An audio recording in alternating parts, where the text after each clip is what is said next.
بسم الله الرحمن الرحيم. عم يتساءلون عن النبأ العظيم الذي هم فيه مختلفون كلا سيعلمون ثم كلا سيعلمون ألم نجعل الأرض مهادا والجبال أوتادا وخلقناكم أزواجا وجعلنا نومكم سباتا وجعلنا الليل لباسا وجعلنا النهار معاشا وبنينا فوقكم سبعا شدادا وجعلنا سراجا وهاجا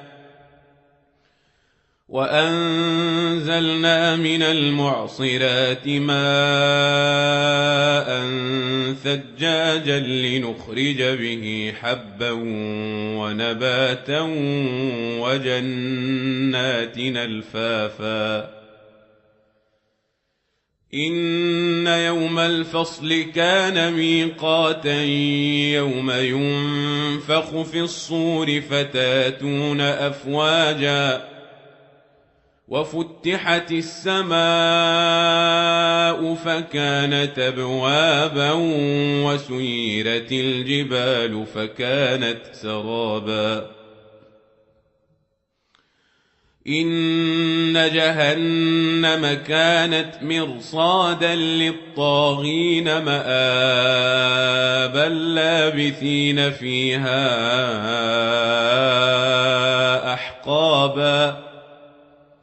لا يذوقون فيها بردا ولا شرابا إلا حميما وغساقا جزاء وفاقا إنهم كانوا لا يرجون حسابا وكذبوا بآياتنا كذابا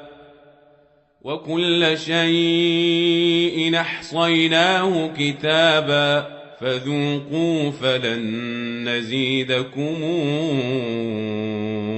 إلا عذابا إن للمتقين مفازا حدائق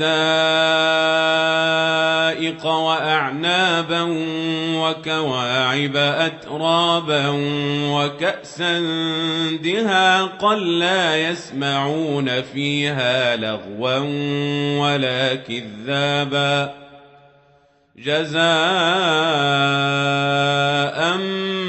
من ربك عطاء حسابا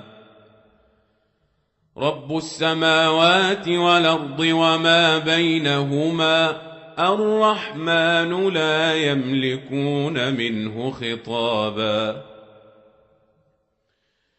يوم يقوم الروح والملائكة صفا لا يتكلمون إلا من أذن له الرحمن وقال صوابا ذلك اليوم الحق فمن شاء اتخذ إلى ربه مآبا إنا أنذرناكم عذابا قريبا